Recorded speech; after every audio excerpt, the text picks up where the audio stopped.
विदर्भाला काही मिळालं नाही असं मुंबई आणि एमआर रिजनला महापालिका निवडणुकीचा विचार करून काही गोष्टी काही निर्णय घेण्यात असं आहे की सर्वसाधारणपणे ज्या वेळेला हा नागपूर करार झाला, वेगळा विदर्भ होऊ नये म्हणून जो काही करार झाला, त्या कराराप्रमाणे वर्षातून 3 वेळा अधिवेशनं जे होतात त्यातलं एक अधिवेशन हे नागपूरमध्ये व्हावं, विदर्भामध्ये व्हावं, अशा प्रकारची त्या करारामधल्या अनेक अटींपैकी एक अट आहे. आणि जनरली या विदर्भामध्ये हे अधिवेशन होत असताना जास्तीत जास्त विदर्भाचेच प्रश्न, मग ते शेतकऱ्यांचे असतील, कास्तकऱ्यांचे असतील, कापूस उत्पादकांचे असतील, धान उत्पादकांचे असतील किंवा अन्य काही जे असतील, तर त्या याच्यामध्ये ते प्रश्न घ्यावे आणि सर्वसाधारणपणे विदर्भाला न्याय द्यावा, अशा प्रकारची या अधिवेशनाची संकल्पना आणि आजपर्यंतची प्रथा परंपरा होती. आपल्याला आठवत असेल की अधिवेशनाच्या पूर्वसंध्येला आम्ही जेव्हा प्रेस घेतली त्यावेळेला मी विधान केलं होतं, हे अधिवेशन कोणालाही न्याय देण्याकरता नाही, तर हे अधिवेशन केवळ आणि केवळ पुरवणी मागण्या मंजूर करणं आणि स्थानिक स्वराज्य संस्थांच्या निवडणुका होणार आहेत, त्या निवडणुकीमध्ये सरकारी पैसे उधळून मतं विकत घेणं आणि त्याच्याकरता पुरवणी मागण्या मंजूर करण्याकरता विधिमंडळाचं अधिवेशन घ्यावंच लागतं. म्हणून हे अधिवेशन आहे आणि त्याचा प्रत्यंतर तुम्हा सर्वांना आला असेल. आज विदर्भाचा या अधिवेशनातला शेवटचा दिवस आहे. आपण जर बघितलं असेल तर सभागृहामध्ये मंत्र्यांनी केलेल्या सगळ्या घोषणा ह्या खास करून मुंबई महानगरपालिका, ठाणे महानगरपालिका, नागपूर महानगरपालिका आणि पुणे पिंपरी चिंचवड सारख्या मोठ्या महानगरपालिका आहेत. या नगरपालिकांची मतं आपल्या पक्षाला मिळावी, आपल्या युतीला मिळावी, अशा प्रकारचाच विचार नजरेसमोर ठेवून ह्या घोषणा झालेल्या आहेत. काही घोषणा ह्या बिल्डरांच्या फायद्याच्या झालेल्या आहेत. आपण जर बघितलं तर कालच एमपीडीए कायदा जवळजवळ रद्द करण्याचं बिल 108 नंबरचं अचानकपणे सभागृहामध्ये आणलं गेलं आणि ते चर्चा न होता सुद्धा मंजूर झालं. त्या बिलामध्ये सुद्धा प्रचंड अशा प्रकारचं घातक प्रावधान आहे.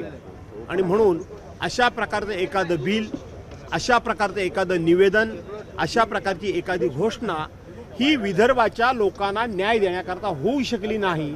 आणि म्हणून मी जे पहिल्या दिवशी विधान केलं होतं की हे केवळ आणि केवळ पुरवणी मागण्या मंजूर करून घेणं आणि लोकांना पैसे वाटून मतं विकत घेणं आणि महानगरपालिकाच्या निवडणुका जिंकणं, याच्याकरताच हे अधिवेशन आहे, हे खरं ठरलं. लक्षवेधींना उत्तर देण्यात आले, 4.5 लक्षवेधींना उत्तर देण्यात आलं आणि सचिवांना हक्कभंग आणावा असा अध्यक्ष. हे बघा, आता अध्यक्षांचं मी काल ते विधान टीव्हीवर ऐकलं, मी सभागृहात नव्हतो, की लक्षवेधींना वेळच्या वेळी उत्तरं नाही मिळाली तर राज्याच्या मुख्य सचिवांवर हक्कभंग आणावा असं अध्यक्ष महोदय म्हणाले. तुम्ही बघतात 2022 पासून हे आपलं विधान भवन याचं नाव आता लक्षवेधी भवन ठेवा असं मी म्हणालो होतो. इथपर्यंत हे लक्षवेधीचं प्रकरण बरंच पुढे गेलेलं आहे. या विषयात सातत्यानं ज्या फ्लोअरवर बोलायचं ते बोलून आपण झालेलो आहोत, परंतु त्यातून काही फारशी काही सुधारणा होताना दिसत नाही. त्यामुळं त्या विषयावर फार भाष्य करण्यात काय अर्थ नाही. मुख्य सचिवांच्यावर हक्कभंग येत असेल तर चांगलंच होईल, एकदा कधीतरी त्या विषयाचा निर्णय होईल आणि शेवट होईल. शिवसेनेचे आमदार आमशा पाडवी असे म्हणतात की 8 लक्षवेधी मी मांडल्या, म्हटलं मला स्वतःलाच माझी लक्षवेधी घेतली नाही आणि अनेकांच्या पुन्हा लक्षवेधी घेतले जातात. सत्ताधारीचे आमदार असे म्हणतात. दुसरा प्रश्न विचारा सर. आमशा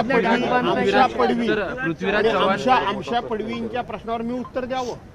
सर, पृथ्वीराज चव्हाण असं म्हणतात की 19 तारखेला पृथ्वीराज चव्हाण म्हणतात 19 तारखेला मराठी पंतप्रधान होईल, देशामध्ये काहीतरी असं घडणार आहे अशा प्रकारचं वक्तव्य दुसऱ्यांदा त्यांनी केलेलं आहे. प्रकाश आंबेडकर म्हणतात एकनाथ शिंदे सीएम होतील. कसं आहे की पृथ्वीराजजी चव्हाण हे राज्याचे माजी मुख्यमंत्री आहेत. तशाच पद्धतीनं अनेक वर्ष त्यांनी दिल्लीमध्ये काम केलेलं आहे. ते PMO ऑफिसमध्ये त्यांनी काम केलेलं आहे. आणि त्यांच्या काही इन्फॉर्मेशन्स असतात, त्यांची काही माहिती असते आणि ते कधीही उतळ वक्तव्य करत नाही. त्यामुळं उद्या काय घडेल हे मला माहीत नाही, परंतु पृथ्वीराजजी चव्हाणांचं वक्तव्य हे गांभीर्याने घेण्याची आवश्यकता आहे. मुंबईमध्ये डान्स बारचा एक विषय आहे. माजी गृहमंत्र्यांना त्यावरून राजीनामा द्यावा लागला होता, मात्र अद्यापही मुंबईमध्ये अनेक अवैध डान्स बार सुरू आहेत. काय सांगता? असं आहे की तो जो माजी गृहमंत्र्यांना कधी राजीनामा द्यावा लागला असेल तो एक काळ नैतिकतेचा होता, तो काळ एक समाजाचा आदर राखण्याचा होता, तो काळ समाज मन राखण्याचा होता. आता त्यातला काही प्रकार नाही. आता काळ तुमचा सुरू झालाय, त्यामुळे या काळात कोणी गृहमंत्री वगैरे राजीनामा देणार नाहीत. प्रकाश आंबेडकर असं म्हणतात. हाऊसमध्ये मंत्री अनुपस्थितीत राहिल्याबद्दल काय सांगाल? कारण 8 दिवसाचं अधिवेशन होतं, त्यात अनेकदा मंत्री अनुपस्थित. बिबटे सोडा म्हटलं. पहिलं तुम्हाला मी जरा दुरुस्त करतो. 8 दिवसाचं नाही, 7च दिवसाचं अधिवेशन आहे, 8 दिवसाचं नाही. आणि म्हणून मंत्री हजर राहत नाहीत ह्याबद्दल मी अनेक वेळेला सभागृहात आवाज उठवलेला आहे. परंतु मंत्री हजर राहत नाहीत याबद्दलची खंत ना त्यांच्या प्रमुखांना, ना त्यांच्या व्हीपना म्हणजे जे पक्षप्रतोद असतात त्यांना, ना आमच्या विधानमंडळ सचिवालयांना, ना खंत ना खेद. त्यामुळं मंत्री मस्त खुशाल बाबू झालेले आहेत. हे आम्ही विरोधक ओरडून ओरडून दमलो. बघूया कधी भविष्यात सुधारणा होते ती. जाधव साहेब, काल कैलास पाटलांनी एक आरोप केला आहे की 1800 कोटी रुपयांचा घोटाळा केला आहे शालेय शिक्षण आहारामध्ये आणि यातले पैसे निवडणुकीसाठी वापरले जातात. असं आहे की आपल्याला आठवत असेल की सरकारने एक मागे कृषी संजीवनी योजना आणली आणि खूप मोठा गाजावाजा केला. भागाभागामध्ये फोटो सरकारी खर्चानं लावून स्वतःचं कौतुक करून घेतलं. पण त्यातला गंभीर प्रकार मी तुम्हाला सांगतो की 1 रुपया पीक विमा योजनेकरता म्हणून द्यायचा, त्याचे 5000 कोटी रुपये जमा झाले होते. आणि कॅबिनेटमध्ये चर्चा झाली, पक्ष पातळीवर चर्चा झाली, बजेटमध्ये त्या विषयामध्ये तरतूद झाल्याची घोषणा केली गेली. आणि हे कृषी संजीवनी योजनेकरता आम्ही 5000 कोटी रुपये देणार आणि शेतकऱ्यांच्या जीवनामध्ये आमूलाग्र बदल करणार असं ज्यांनी घोषणा केली. आज या क्षणापर्यंत कॅबिनेटमध्ये चर्चा होऊन घोषणा होऊन त्या 5000 कोटी रुपयातला 1 रुपया सुद्धा कृषी संजीवनी योजनेला दिलेला नाही. 4 रेक्टर रद्द करण्यात आले, नाना तऱ्हेच्या जाहिराती करण्यात आल्या, परंतु 1 रुपया सुद्धा शेतकऱ्यांना देण्यात आला नाही. त्यामुळं घोषणा करून लोकांना फसवायचं आणि लोक फसतायत आणि म्हणून केलेली घोषणेची पूर्तता करण्याची आवश्यकता नाही. इतकं सरकार हे बेरकी झालेलं आहे. धन्यवाद.